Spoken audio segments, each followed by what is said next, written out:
अपनी जीवन की हर एक स्थिति में उस परमेश्वर को धन्यवाद करना सीख जाए। जब तक मनुष्य के जीवन के अंदर में परमेश्वर के प्रति धन्यवाद नहीं है, बाइबल हमें बतलाती है धन्यवाद करो, उसकी महिमा सदा की है। उसका धन्यवाद करो कि आज उस परमेश्वर के अनुग्रह और उसकी दया और उसकी करुणा से मैं और आप आज जीवित हैं। इस बात को लेकर परमेश्वर का जीवित और पवित्र और सामर्थी कलाम हमें इस बात को बतलाता है हर बात के अंदर में। हालेलुया। लाइट गई थी तो भी धन्यवाद करो। इन्वर्टर काम करना नहीं छोड़ रहा है भाई अभी हिंदू ललित।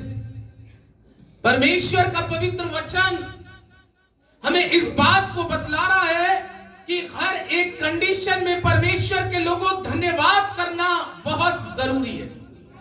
इस नव वर्ष के अंदर में सबसे बड़ी चीज मेरी और आपके पास उसकी दी हुई आज वर्तमान समय में सांसें चल रही हैं और अपनी इन सांसों के लिए परमेश्वर के लोगों, क्या आपको मालूम है कि बहुत से लोग आज इस संसार के अंदर में ऐसे हैं जो इस पृथ्वी पर अब जीवित ना रहे, अब वो जीवित नहीं है। और बाइबल कहती है कि जो मर चुके हैं, जो मर चुके हैं उनके पास में आज धन्यवाद करने के लिए समय नहीं है।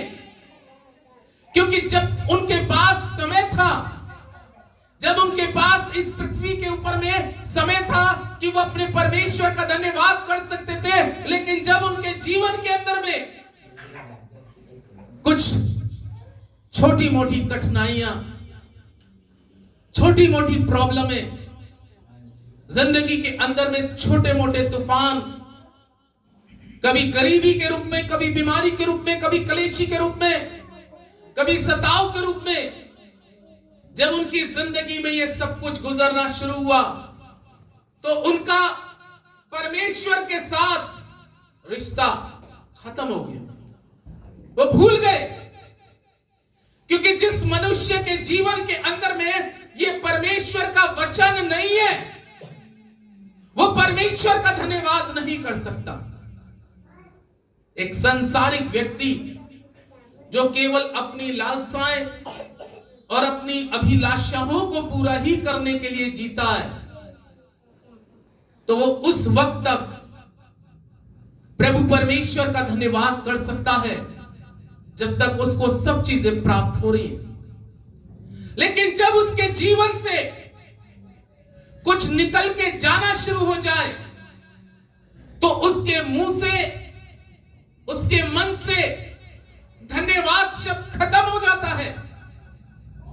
अगर मैं बाइबल के अंदर से अय्यूब की पुस्तक उसका 1 अध्याय, और बाइबल कहती है अय्यूब के बारे में कि उसकी जिंदगी के अंदर में एक समय ऐसा आया, बहुत कठिन समय आया। उस वक्त का वो एक बहुत धर्मी इंसान था, परमेश्वर के साथ उसका बहुत बेहतरीन रिश्ता था। कई बार हमारा रिश्ता परमेश्वर के साथ अच्छा होता है, लेकिन जब परिस्थितियां बिल्कुल विपरीत चली जाती हैं तो वो रिश्ता धीरे धीरे टूटने लगता है। लेकिन परमेश्वर के लोगों, अय्यूब के बारे में लिखा है, अगर आप मेरे साथ में अय्यूब की पुस्तक को देखें और उसका 1 अध्याय,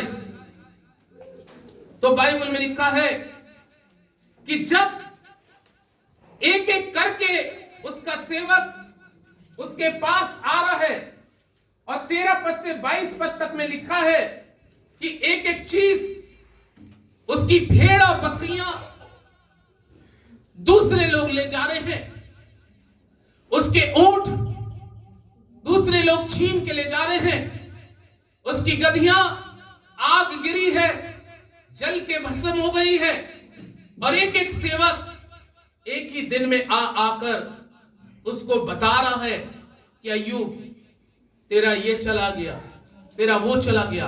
और आखिरी संदेश, आखिरी बात जो उसके जीवन में आई वो ये आई कि तेरे सारे बेटे, तेरी सारी बेटियां एक छत के नीचे भोजन कर रहे थे। और बाइबल में लिखा है 19वें पद में कि जंगल की ओर से एक बड़ी प्रचंड वायु चली और उस घर के चारों कोनों पर झोंका मारा कि वो जवान पर गिर पड़ा और वो मर गए, और मैं ही अकेला बचकर तुझे समाचार देने आया। तेरे बेटे बेटियां भी मर गए। खुदा के लोगों, अगर ये चीज आप अपने जीवन में सोचें कि उस व्यक्ति के जीवन में कहना चाहिए कि अगर उसके जीवन में ये एक मुसीबत का, एक संकट का, एक बड़े कष्ट का जैसे पहाड़ टूट रहा था, सारी चीजें हो सकता है जब तक उसकी संसारिक रीति से नुकसान हो रहा था तब तक हो सकता है वो बर्दाश्त कर रहा हो, वो सोच रहा हो कि चलो इसको तो मैं दोबारा फिर मेहनत करूंगा, फिर मेरे पास आ जाएगी। लेकिन जब उसके जीवन में ये वाला संदेश आया कि तेरे तीनों बेटियां और तेरे बेटे एक मकान के नीचे दब के मर गए, तो वो उसकी जिंदगी के लिए एक वो समय था कि वो परमेश्वर को छोड़ सकता था, वो परमेश्वर को बुरा भला बोल सकता था, वो परमेश्वर की निंदा कर सकता था। लेकिन नहीं, परमेश्वर के लोगों, अभी जो वचन आपके साथ पढ़ा गया उस वचन में क्या लिखा था? हर बात में, सब बातों में अपने परमेश्वर यहोवा का क्या करो? धन्यवाद करो। नुकसान में भी अगर आप परमेश्वर का धन्यवाद करना सीखने वाले व्यक्ति हो, तो मैं आज परमेश्वर की उपस्थिति में यह बताता हूं कि परमेश्वर मन को देखता है। और इसी के नीचे पद में लिखा है, तब अय्यूब उठा, घुटने टेक दिए और अपने स्वर के परमेश्वर की ओर हाथ उठाकर उसने परमेश्वर का धन्यवाद करके कहा कि मैं अपनी मां के पेट से नंगा आया और नंगा ही लौट जाऊंगा। जिस परमेश्वर ने दिया उस परमेश्वर ने लिया, उसका नाम धन्य हो। हालेलुया, उसका नाम धन्य हो। परमेश्वर के लोगों, ये एक धर्मी जन की पहचान है, ये एक विश्वासी की पहचान है। क्योंकि एक धर्मी जन, एक विश्वासी जन अपनी हर एक स्थिति में, हर एक परिस्थिति में परमेश्वर का धन्यवाद करना जानता है। बाइबल 2 अध्याय के लिखा है अंदर में, उसकी स्त्री भी, जो उसकी धर्म पत्नी, जिसका उसके साथ विवाह हुआ था, जिसके द्वारा उसने बच्चों को जन्म दिया था, लेकिन जब ऐसी कंडीशन उसके सामने आई तो बाइबल में लिखा है कि 2 अध्याय के अंदर में परमेश्वर का वचन इस प्रकार से कहता है कि वो स्त्री आकर उससे क्या कहने लगी? 9वें पद में लिखा है, तब उसकी स्त्री उससे कहने लगी, क्या तू अब भी अपनी खराई पे बना रहेगा? परमेश्वर की क्या कर? निंदा कर, चाहे मर जाए तो मर जा। और उसने उससे कहा, तू एक मूढ़ स्त्री की सी बातें करती है, क्या हम जो परमेश्वर के हाथ से सुख लेते हैं दुख ना ले? इन सब बातों में भी अय्यूब ने मुंह से कोई पाप नहीं। हालेलुया।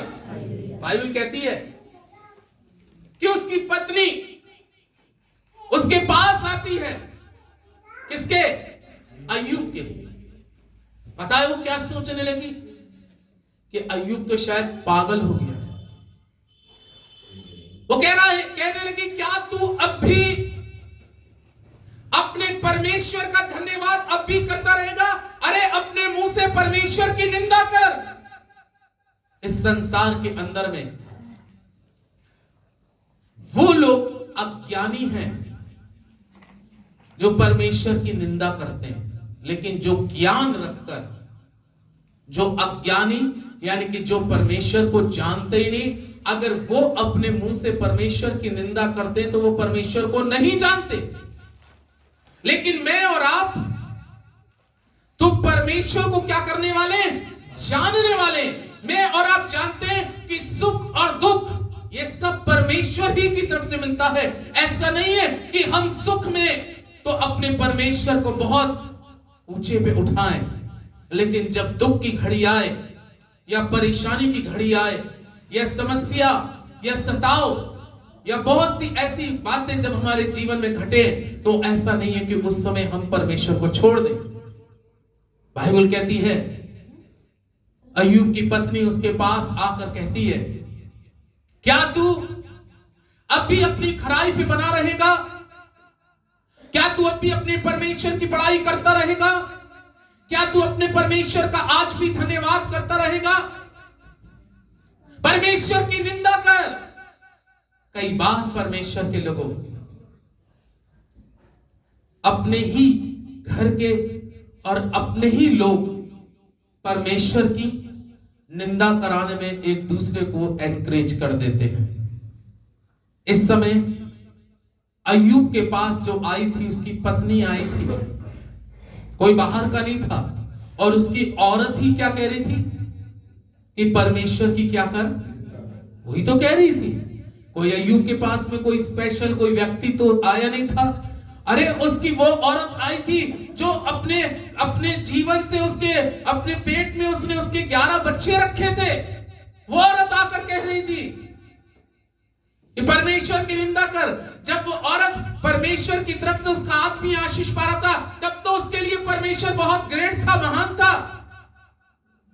लेकिन वो पल जब जिंदगी में कुछ कठिनाइयों के आए, तो वो औरत आकर उससे कह रही है परमेश्वर की निंदा कर, और लिखा है चाहे तू मर जाए तो मर जा, मैं तो तुझे छोड़ के जा रही हूं।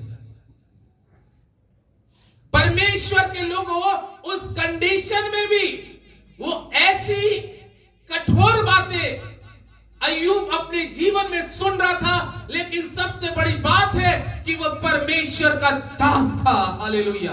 वो परमेश्वर का धर्मी जन था, वो परमेश्वर पे विश्वास करने वाला था। तभी तो वो कहने लगा, क्या जिस परमेश्वर से हम सुख लेते हैं, क्या उससे दुख ना ले? अगर सुख हम लेना जानते हैं एक हाथ से, तो अगर दुख आए तो दुख को लेने में भी आप पीछे ना हटे। मालूम है, अय्यूब जब इस तरीके से अपने जीवन को परमेश्वर के साथ पूरी भय में, पूरे डर में और पूरे वचन के अंदर में अपने जीवन को चला रहा था, इसका रिजल्ट बाइबल क्या कहती है कि अय्यूब को क्या मिला है? परमेश्वर के लोगों, वचन इस प्रकार से कहता है कि 42 अध्याय के अंदर में लिखा है कि जितना अय्यूब का नुकसान हुआ था, हालेलुया, जितना उसका नुकसान हुआ, परमेश्वर ने उसका दुगना उसको भर दिया। हालेलुया। परमेश्वर के लोगों, याद रखिएगा कि आपका अगर एक पिन का भी नुकसान हो रहा है और आप परमेश्वर में हैं, तो परमेश्वर की दृष्टि में आपका एक पिन का भी नुकसान परमेश्वर जानता है। हालेलुया। परमेश्वर आपकी एक एक चीज को जानता है कि मेरा बंदा या मेरी बंदी मुझ में रहकर ये परेशानी को या ये दुख को या ये पीड़ा को उठा रही है, लेकिन फिर भी परमेश्वर में वो वफादार रहा। उसने अपनी पत्नी की बात पर इतना ध्यान नहीं किया, बल्कि क्या लिखा है कि उसने कहा कि तू एक मूढ़ स्त्री के समान बात करती है। देखिए, कलाम में लिखा है, जब अय्यूब सिर से लेकर पांव तक अनगिनत फोड़ों में भरा था और उसकी पत्नी कहने लगी, अब तो तू मरे तो मर जा। उसको लगता था कि अब नहीं बचेगा, लेकिन जिसके सिर पे परमेश्वर का हाथ हो उसको कौन मार सकता है? वक्त भी, हालात भी उसको नहीं मार पाए। बेशक संसारिक दृष्टिकोण से बात करें तो उसका नुकसान जरूर हुआ, लेकिन उन नुकसानों में भी वो अपने परमेश्वर में, अपने परमेश्वर के प्रति धन्यवाद करने में नित्य खरा निकला, वफादार निकला, परमेश्वर के प्रति थैंक्सफुल रहा। परमेश्वर के लोगों, इस नव वर्ष 2024 के अंदर में परमेश्वर का दास पौलुस कहता है कि हर एक बात में परमेश्वर का धन्यवाद करो, धन्यवाद करो। क्योंकि जब आप धन्यवाद करते हैं, भजन संहिता 50 में ऐसा लिखा है, अगर भजन संहिता 50 अध्याय को 50 अध्याय के 23वें पद के अंदर में लिखा है, धन्यवाद के बलिदान का चढ़ाने वाला मेरी महिमा करता है। हालेलुया। क्या करता है? मेरी। कौन व्यक्ति उसकी महिमा करता है? जो अपनी हर एक परिस्थिति में, अपने हर एक हालात में परमेश्वर का धन्यवाद करे। हालेलुया। बाइबल कहती है कि धन्यवाद के बलिदान का चढ़ाने वाला मेरी महिमा करता है। हर रोज, हर स्थिति में, हर एक कंडीशन में, किसी वक्त हमारे और आपके पास ज्यादा भी होता है और किसी वक्त समय ऐसा भी आता है कि हमारे पास में बहुत थोड़ा होता है। लेकिन थोड़े से और ज्यादा से कभी तुलना परमेश्वर की मत करिएगा। परमेश्वर की तुलना उससे करिएगा इस वचन से कि ये परमेश्वर का वचन है, आज उसने मेरे लिए थोड़ा रखा, मैं थोड़े में भी धन्यवादी हूं। और कल मैं ज्यादा था तो मैं ज्यादा में भी धन्यवादी हूं। कल मैं स्वस्थ था, भला चंगा था, तो मैं परमेश्वर का धन्यवाद करता था या करती थी। लेकिन आज मैं बीमार हूं तो भी अपने परमेश्वर का क्या करूंगी? धन्यवाद। ये वचन सिखा रहा। दानियल की पुस्तक में लिखा है, बादशाह ने जब एक आदेश पास कर दिया तो कलाम में लिखा, यह आदेश पास किया कि जो कोई इस मूरत के आगे, राजा दारा के आगे सिजदा नहीं करेगा तो वो शेरों की मांद में क्या कर दिया जाएगा? डाल दिया जाएगा। लेकिन बाइबल क्या कहती है दानियल के बारे में? अगर आप मेरे साथ पढ़ने के लिए दानियल की पुस्तक निकालें,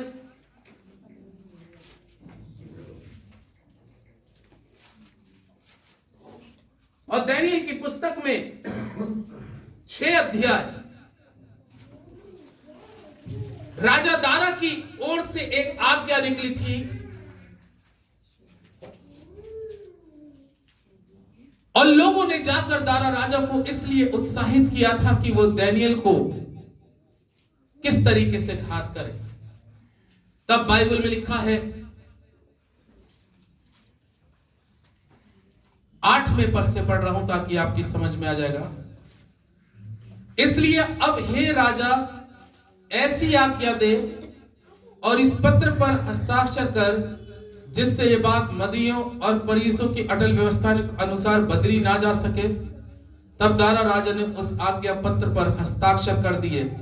जब दानियल को मालूम हुआ कि उस पत्र पर हस्ताक्षर किया गया तब अपने घर में गया और जिसकी उपरोटी कोठरियां की खिड़कियां यरूशलेम की ओर खुली रहती थी और अपनी रीति के अनुसार जैसा वो दिन में 3 बार अपने परमेश्वर के सामने घुटने टेक कर प्रार्थना और धन्यवाद करता था, वैसे ही वो तब भी करता। हालेलुया। एक बहुत बड़ी आज्ञा, क्योंकि उस वक्त के लोग गवर्नर, अधिपति, हकीम, मंत्री दानियल से बहुत अंदरूनी खाड़े चिढ़ते थे और उनके चिढ़ने का कारण यह था कि दानियल दारा राजा के सम्मुख रहा करता था और दारा राजा दानियल को बहुत प्यार करता था। लोग ये चीज बर्दाश्त नहीं कर रहे थे उस समय के गर्भकाल में और वो सोच रहे कि किस तरीके से दानियल का अंत किया जाए और राजा दारा ही के द्वारा अंत करा जाए। उनको नहीं मालूम था। वो दारा राजा के पास जाकर कहने लगे हे राजा 30 दिन तक के लिए तू ऐसी आज्ञा कड़ी निकाल दे कि कोई तुझको छोड़कर किसी ईश्वर की, किसी देवता की या किसी परमेश्वर की आराधना करे, वो शेरों की मांद में क्या किया जाएगा। लेकिन ये षड्यंत्र किसके लिए रचाया गया था? ये दानियेल के लिए रचाया गया था। और बाइबल इस प्रकार से कहती है राजा दारा को ये नहीं मालूम था और उसने उस पत्र पे हस्ताक्षर कर दिए। लेकिन जब दानियेल को मालूम हुआ तो बाइबल लिखा वो अपनी उपरोटरी कोठरी को खोलकर, खिड़कियों को खोलकर यरूशलेम की ओर देखकर जैसा वो दिन में 3 बार प्रार्थना और विनती करता था वो तब भी करता रहा। और जैसे वो धन्यवाद करता था वैसे ही वो अपने परमेश्वर का तब भी धन्यवाद करता रहा। और बाइबल में अगर आप इस पूरे चैप्टर को पढ़ लीजिएगा तो बाइबल में लिखा है, तब लिखा है मंत्री, गवर्नर, बड़े हाकिम बहुत जल्दबाजी से करके राजा दारा के पास आए और कहने लगे, हे राजा, क्या तूने ऐसी कड़ी आज्ञा नहीं निकाली कि जो तुझे छोड़कर किसी भी ईश्वर की आराधना करे वो जिंदे भूखे शेरों की मांद में डाल दिया जाएगा। राजा बोला हाँ। उसने कहा तेरी यहां एक शख्स है जो तेरी नहीं सुनता, जो तेरी नहीं मानता, वो आज भी अपने परमेश्वर का धन्यवाद करता है, आज भी अपने परमेश्वर से प्रार्थना करता है, आज भी अपने परमेश्वर की बड़ाई करता है। उसने कहा कौन है? उसने कहा दानियेल। जब ये बात दानियेल ने सुनी, दानियेल की ये बात को सुनकर राजा का मन बहुत शोक से भर गया, मैं कैसे इसको बचाऊं। लेकिन बाइबल कहती है कि उस समय की ये व्यवस्था थी कि पत्र पर हस्ताक्षर और मोहर लगाने के बाद में व्यवस्था बदली नहीं जा सकती थी। और परमेश्वर का वचन कहता है राजा बहुत शोक से डूब गया, लेकिन अपने कहे हुए वचन को पूरा करना था। और आप अगर इसको पढ़ेंगे तो लिखा है उसने दानियेल को शेरों की मांद में ले जाके डलवा दिया। लेकिन लिखा है उस रात में राजा दारा बहुत शोक के साथ पड़ा, दुख के साथ पड़ा। और बाइबल में लिखा है कि उस रात में उसने कुछ नहीं खाया और सवेरे के समय, भोर के समय परमेश्वर का वचन इस प्रकार से कहता है कि वो चिल्लाता हुआ गड्ढे के पास गया। और परमेश्वर का वचन इस प्रकार से कहता है प्रभु के लोगों कि 19वें पद में, भोर को पौ फटते ही राजा उठा और सींगों के गड्ढों की ओर फुर्ती से चला गया। जब राजा गड्ढे के निकट आया तो शोक भरी वाणी से चिल्लाने लगा और दानियेल से कहा, हे दानियेल, हे जीवते परमेश्वर के दास, क्या तेरा परमेश्वर जिसकी तू नित्य उपासना करता तुझे सींगों से बचा सका? तब दानियेल ने राजा से कहा, हे राजा, तू युगानुयुग जीवित रहे। मेरे परमेश्वर ने अपने दूत भेजकर सींगों के मुंह को ऐसा बंद कर रखा कि उन्होंने मेरी कुछ हानि नहीं की। इसका कारण यह है कि मैं उसके सामने निर्दोष पाया गया और राजा तेरे सम्मुख भी मैंने कोई क्या नहीं करी, भूल नहीं करी। हालेलुया। बड़ी शोक भरी निगाह से उसके पास गया और कहने लगा, हे दानियेल, हे जीवते परमेश्वर के दास, क्या तुझे परमेश्वर बचा सका जिसका तू नित्य धन्यवाद करता है? मालूम है वो शेर की मांद में भी बैठ गए भूखे शेरों के आगे अपने परमेश्वर का धन्यवाद कर रहा था।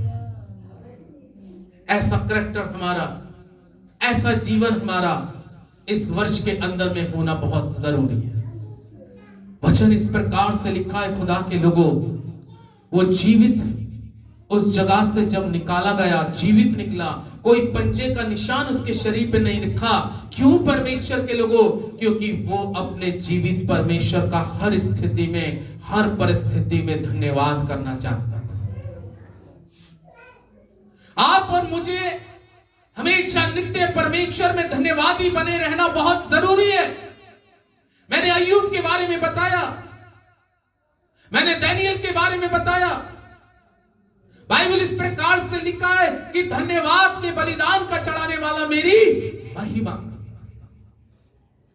लिखा है तब राजा ने इसको जीवित निकाला और तब उसने इंक्वायरी करी तो पता चला कि लोगों ने इसके साथ चुगली करी थी। और आगे लिखा है कि जिन लोगों ने दानियेल के साथ में ऐसा करके इसको मारने का प्रयास किया था, लिखा है परमेश्वर का वचन कि तब दारा राजा ने उनको परिवार सहित जितने उनके घर में बच्चे, आदमी, औरत, कहा कि इनको शेरों की मांद में लाके डाल दो। और बाइबल में लिखा है कि जब वो शेरों की मांद में डाले गए तो लिखा पेंदी तक भी नहीं पहुंचे कि शेरों ने झपट कर उनको हड्डी समेत क्या कर गए, चबा गए, क्योंकि वो बुरा सोच रहे थे परमेश्वर के लोग।